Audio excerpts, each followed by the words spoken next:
This is the Intel iMac, the second iteration with a 64-bit Core 2 dual processor.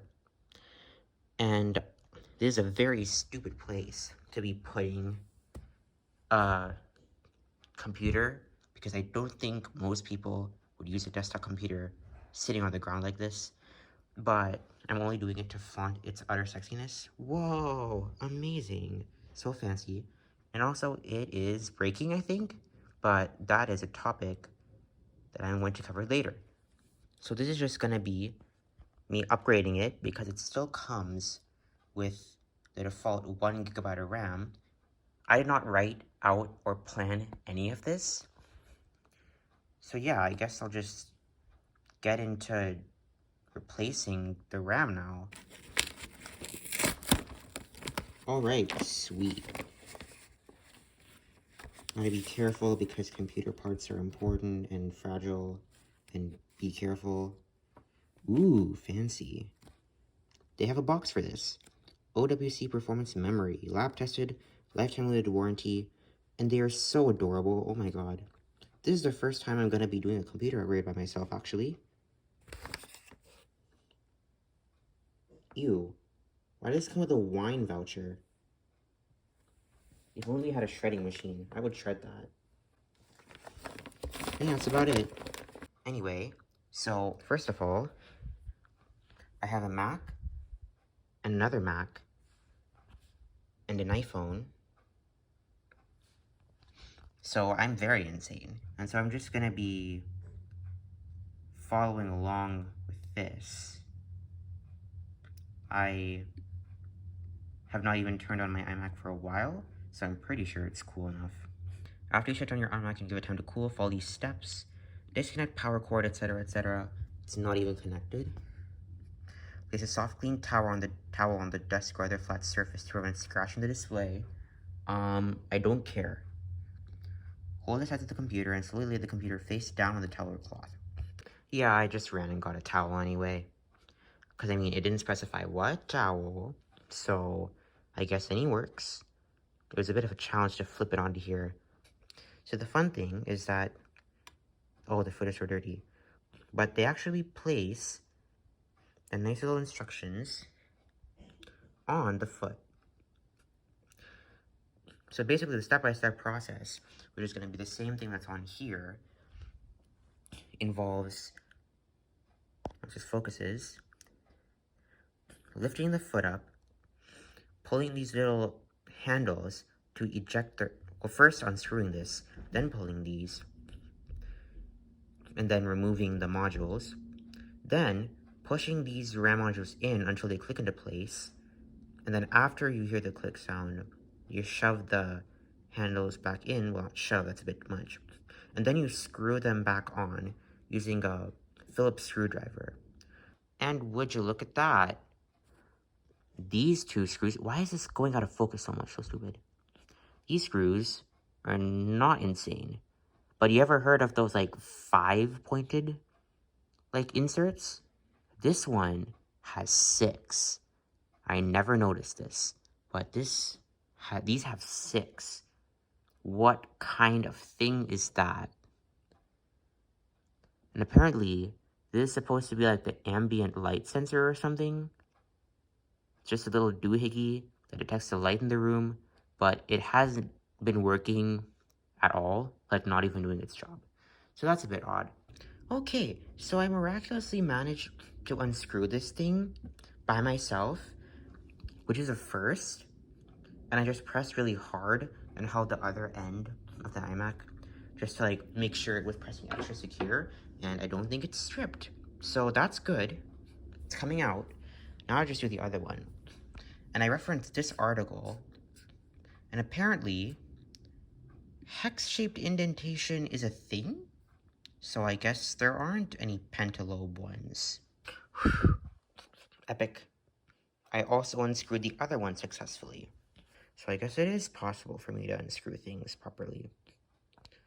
Another thing, gotta touch this, because I don't know if this is cardboard, but I've heard that cardboard helps with like de-staticking or something, so you don't just shatter the computer by touching it. Oh shoot, what's the proper way to, remove this?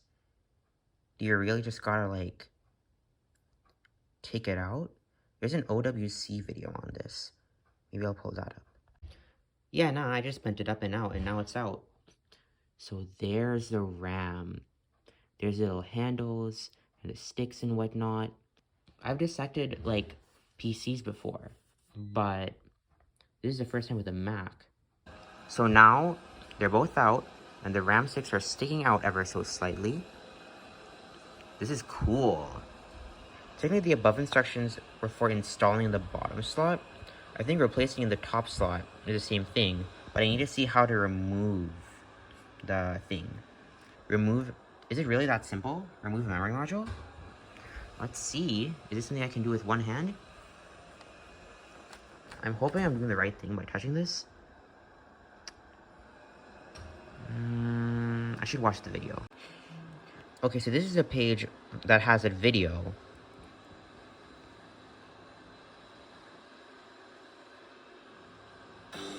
Oh.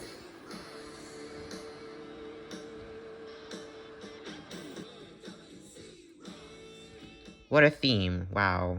Intel iMac 2.16 Show me the part where you replaced the RAM already. You will feel some resistance as the memory module or modules are Oh. unseated. The memory is now free to remove from the machine. Is it that simple? So I guess it's as simple as tugging it out, and you can do it with one hand. I'm gonna dry my hands. I'm gonna tap. I'm gonna double tap. But let's just tug this out. Huh, it's coming out loosely. Oh, it's not coming out straight. I'll do this. There we go. Not the most attractive viewing angle, but whatever. Make do. I don't know how to remember memory, but here's how it looks. Either this is third party, or Apple just relied a lot on Samsung back in the day. Made in China, Samsung, some E.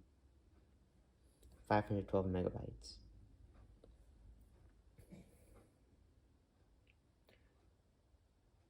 Actually, let me put this on that cardboard.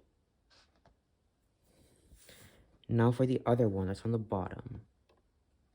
Hopefully that'll be a bit smoother. Hopefully not rattling it around too much. I don't know if this is the default memory that came with it. And I'm also speaking this way just so I don't spit all over it. But yeah, same thing. Look at the back. You can see if my finger's not getting in the way. And this is the memory that I'm going to be replacing with these. To open, tear across dotted line. Except it was so stiff that I had to get scissors. I'm gonna just tear this open then. After a bit of tearing, sweet. Here's the goodies. Now to follow the next part of the tutorial. And notice that the module is notched toward one side. The diagram shows that Hold on. How did I pause it? Anyway. Not there, the diagram. Yeah, specifically the notch is on this side. So I'll have to insert it that way. But now it needs a little more push. Okay. You will feel and possibly hear the module click into place. We can do the same with the second module. What I like about these tutorials is that they also talk about like what you'll experience during the process. Like some resistance with the handlebars, some clicking and resistance with pushing the module in and whatnot. So that's some good advice for installing these memory modules. Let me focus it. I don't understand what it is with this thing in focus. Alright, let's see how to take these out.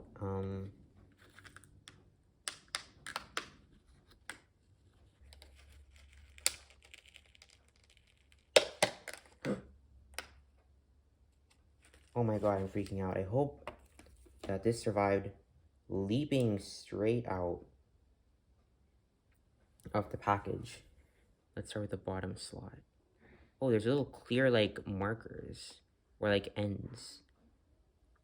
Where you can just slide it straight in. I'm just praying that I'm doing this right. Now for the push. It's still focused. Oh, that's good.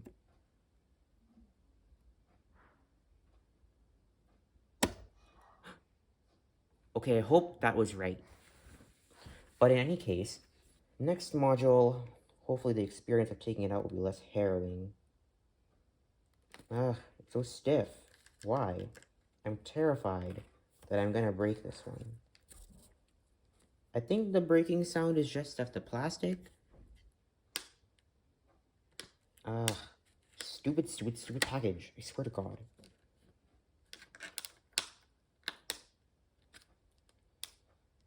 Ugh, I swear I'll break the stupid thing. Ugh. Ugh. Why you gotta make it so tight? Why am I introducing my thumb in there? Ugh. Ugh, I hate this. But this is absurd. Ugh. I hate this so much. What the heck is keeping this in place so tightly?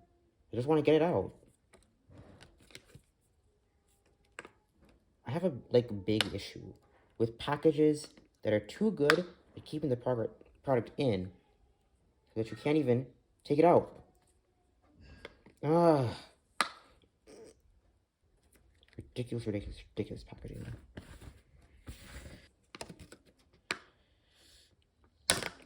Ah, I finally got it out, stupid thing. I'm just praying I didn't touch the contacts or mess anything up or break it. Do all RAM manufacturers do this? Do they all package it this tight? Because that is wrong. I don't like this. In any case, sliding this in should be as easy as sliding in the bottom one. Okay, why is this not going in? It must not be straight. There we go. Slightly out. There we go. I think it looks about the same as it was with the previous modules in. Now to finish up the tutorial video.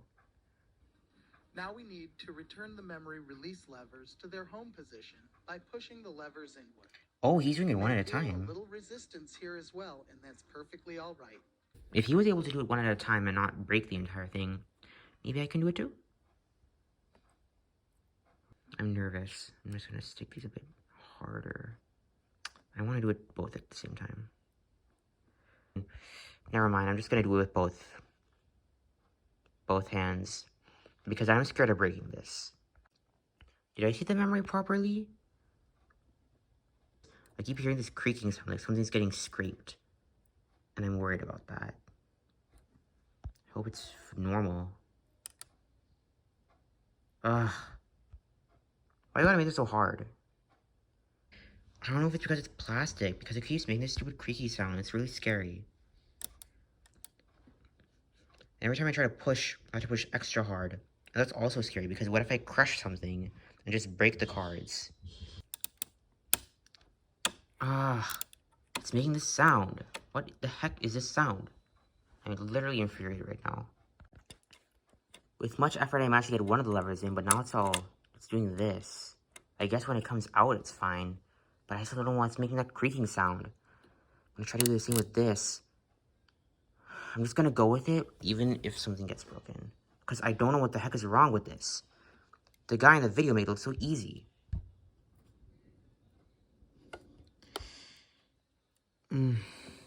Another thing, I discovered that there's a lot of dust in here, which might explain something. You can even see it if it's focusing.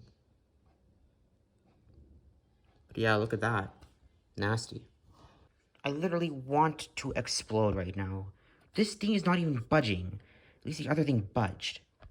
But this thing isn't even moving an inch, no matter how hard I press it. Is this normal? I don't think it's right. What's wrong with it? Also, oh my god, why is this bending? Ugh, I took so much stupid pushing. and it made creaking sounds the entire way. It was doing the same thing as being all bendy and squishy when pushing them in. I don't think I put these cards in crooked. Yeah, so I'm annoyed. I'm just hoping that's because they're plastic that it was really difficult to push. Like, maybe they got all creaky or worn out or something. But anyway, now to screw that back on. There we go. Got this back on without stripping anything. I'm surprised that screwing everything together was actually the easiest part. I made sure to not tighten it so much that I couldn't untighten it later if I needed to. But yeah, the handles, those are the exact, like, same intense resistance. And then, yeah, they just made a lot of creaking sounds. It was so forceful to push back in that my thumbs ended up hurting. Either I am weak, or this is what techie engineer people define as little resistance. Because that was way too much resistance than I was expecting. Alright, back to its normal placement. And now to boot this up.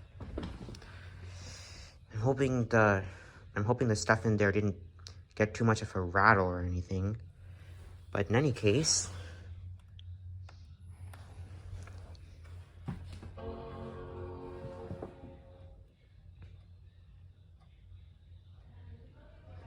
nice and loud. The screen will get brighter eventually. But yeah, it's got a nice little Apple logo on it. I'm just glad it's even booting, to be honest. But yeah, so that's how it looks like. I'm gonna wait for this to load. Oh, even iChat is loading. Fine. Yes, sir. There we go. Not system preferences. About this Mac. Yes. 4 gigabyte RAM. 2 GHz Intel Core 2 Duo. Mac OS version 10.6.8. That's my Mac.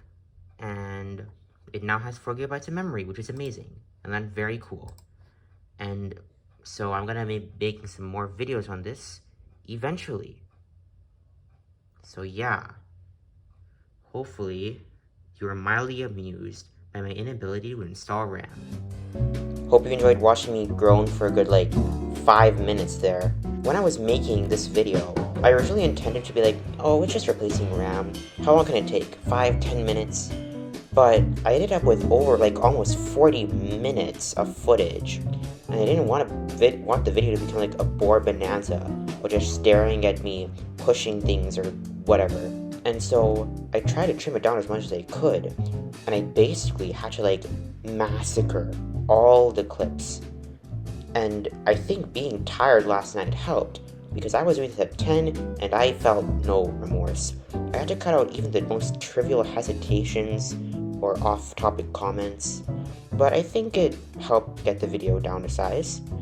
I originally intended for 5 to 10 minutes, as I said, but then I realized that was going to be difficult, so I was maybe 10 to 15. But then that wasn't working either, so I was maybe 15 to 20. And so I think I got it in that range. Editing this video also involved an astonishing amount of just rewatching just myself over and over again. And on top of being exhausted at 10 at night, I thought I was going insane doing this. It's just a common experience. Yeah, I'm freaking even editing this afterward recording because of how much pausing I'm doing. The part 2 video, which is going to be about the graphical issues I started noticing with the iMac, which I alluded to at the start, is probably going to be more planned, so hopefully that'll be better in terms of editing. So yeah, that's about it, and I hope you enjoyed watching this.